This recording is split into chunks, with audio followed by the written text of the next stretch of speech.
Hello viewers, welcome to my kitchen. இன்றைக்கி அவல் cutlet எப்படி செய்யலாங்கிற மெத்தடை தான் பார்க்க போகிறோம். வாங்க வீடியோக்குள்ளே போகலாம். அவல் கட்லெட் செய்யறதுக்கு 2 பெரிய உருளைக்கிழங்காக பார்த்து எடுத்துக்கோங்க. அதை நல்லா வாஷ் பண்ணிவிட்டு குக்கரில் சின்ன சின்ன பீஸாக கட் பண்ணி போட்டு அது கூட உப்பு மஞ்சள்தூள் போட்டு தேவையான அளவு தண்ணி ஊற்றி குக்கரில் 4 விசில் விட்டு வேக வச்சு எடுத்துக்கோங்க.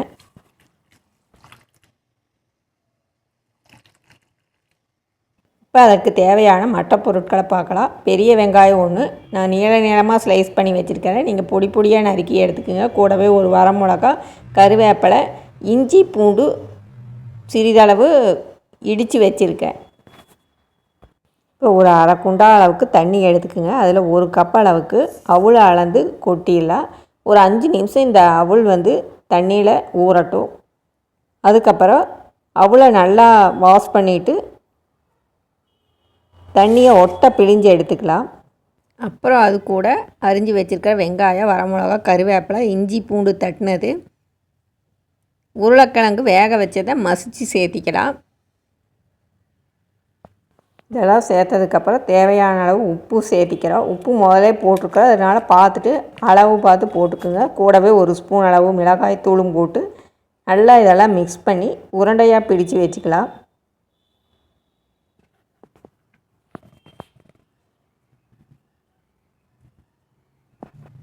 இப்போ எல்லா உருண்டையும் பிடிச்சி வச்சாச்சு பாருங்கள். இப்போ ஒரு தோசைக்கல்லை அடுப்பில் வச்சு காய வச்சுக்குங்க. அதில் இந்த உருண்டையை கட்லெட் ஷேப்பில் தட்டி தட்டி போடுங்க. சுற்றி எண்ணெய் விட்டு 2 சைடு நல்லா கிறிஸ்பியாக வேக வச்சு எடுத்துக்கலாம். இதையே நீங்கள் ஆயிலில் டீப் ஃப்ரை கூட பண்ணி எடுத்துக்கலாம். அது இதை விடவே டேஸ்ட்டு அதிகமாக இருக்கும். ஆயில் அதிகமாக வேண்டாதவங்க இந்த மாதிரி சேலோ ஃப்ரை பண்ணி எடுத்துக்கோங்க. இந்த கட்லெட் கொஞ்சம் டிஃப்ரெண்ட்டான டேஸ்ட்டில் இருக்கும். கொஞ்சம் ஈஸியாகவும் பண்ணி எடுத்துக்கலாம்.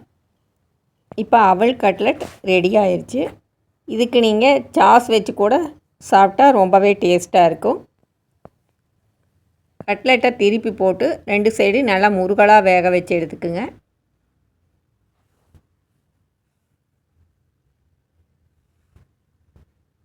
அது மாதிரி செஞ்சு வச்சுருக்க எல்லா உருண்டையும் கட்லெட்டாக போட்டு எடுத்துக்கலாம். இப்போ சுவையான அவல் கட்லெட் ரெடி ஆயிடுச்சு. நீங்களே இதை ட்ரை பண்ணி பார்த்துட்டு எப்படி இருந்ததுங்கிற ஃபீட்பேக்கை கமெண்ட்ஸில் சொல்லுங்கள். வேறு ஒரு ரெசிப்பியில் பார்க்கலாம். தேங்க்யூ.